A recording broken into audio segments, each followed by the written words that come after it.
बचपन से ही बालक को आप संस्कार देंगे तो बालक संस्कारवान होगा, और बचपन में ही अगर नहीं दिए तो जवानी में बालक संस्कारवान नहीं हो सकता। समझ रहे हैं आप? इसलिए बालक को बचपन में ही संस्कार देनी चाहिए। माताओं, 15 साल और 5 साल में फर्क होता है। 5 साल में जो बालक अगर रास्ते में चला गया तो चला जाएगा। अगर 5 साल के बाद अगर आप बोलोगे बेटा यहाँ चलो तो जाने वाले नहीं है। इसलिए मैं कहता हूँ, मेरी व्यासपीठ कहती है, माँ और पिता का धर्म है कि माँ सत्य रास्ते पर जब जाएगी तो बालक भी सत्य रास्ते पर जाएगा। अगर पिता ही मदिरा पान करेगा और बालक देखेगा तो एक दिन निश्चित है बालक भी मदिरा पान करेगा, शराब सेवन करेगा।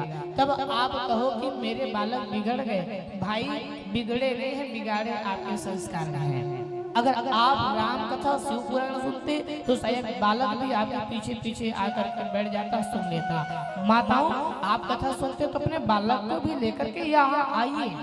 कारण आज के बालक ये कथा को सुनने वाले नहीं हैं। आजकल सब कहते हैं ये कथाएं ना वृद्ध लोग सुनते हैं, बूढ़े लोग सुनते हैं, ये हमारे सुनने के लिए नहीं है ना मेरे भाई बहन। ये कथा हमें आगे आने वाली पीढ़ी को बहुत समझाना जरूरी है। अगर आज नहीं समझे तो कभी नहीं समझ पाओगे।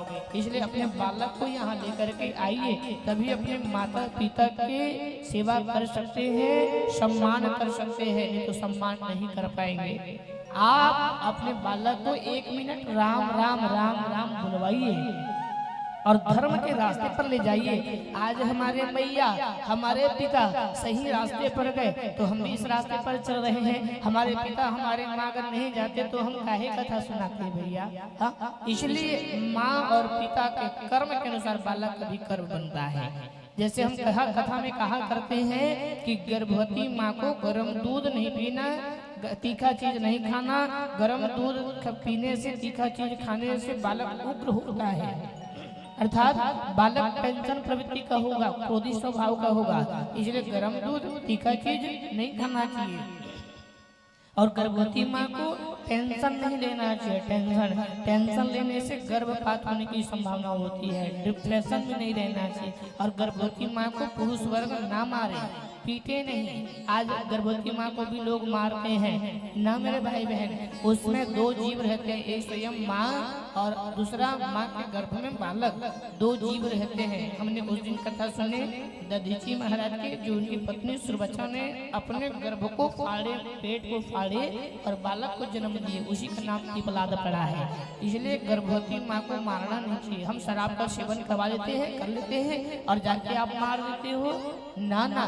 जिस दिन पत्नी कहेगी कि घर से मेरा मन फट गया तो समझ लो तुमने गृह लक्ष्मी भी घर से समाप्त कर दी है। माँ कहेगी कि मेरा दिल फट गया महाराज जी इस घर से, तो समझ लो माताओं उस समय घर की लक्ष्मी भी चली गई है। अभी हम